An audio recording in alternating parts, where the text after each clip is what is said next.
হালাল টাকার সাথে যদি অন্য কেউ গোপনে প্রকাশ্যে হারাম টাকা মিশিয়ে ব্যবসা করে, তাহলে এটা জায়েজ হবে কিনা, অথবা এর বিধান কি? যদি হারামের টাকা পরিমাণ বেশি হয় তাহলে তো হারাম, আর যদি হারামের পরিমাণ বেশি হয় হালাল হয়ে যাবে, বাকি হারাম পরিমাণ টাকা আলাদা করে এটা পৃথক করে ফেলতে হবে।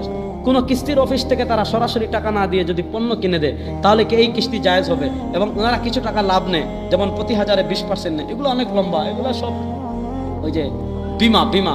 দেখেন, কিস্তিতে ব্যবসা শুধু এক সুরতে জায়েজ আছে, এক সুরত। এটা হইল আজাল মিকদার। কি বললাম বলেন? আজাল বলেন না। তুমি মাদ্রাসায় পড়ো, তুমি দাঁড়াও মাসালা। আপনি মাদ্রাসায় পড়েননি? মাদ্রাসায় কোন জামাতে চালালেন? কিস্তিতে ব্যবসা জায়েজ হওয়ার জন্য কয়টা শর্ত বললাম বলো? একটা হলো আজাল নির্ধারিত হওয়া। আপনারা কিছু বলবো না, আপনি ভয় পাইয়েন না, আবার বলছে আপনাকে দাঁড় করাই কিনা। একটা হলো আজাল, সময়টা নির্ধারিত হওয়া, যে কিস্তি কত মাসের, যে 5 মাসের কিস্তি, এই সময় নির্ধারিত হওয়া, মূল্য নির্ধারিত হওয়া, যে এত টাকা। মূল্য এবং সময় যদি নির্ধারিত থাকে, ওই কিস্তিতে লেনদেন জায়েজ হবে।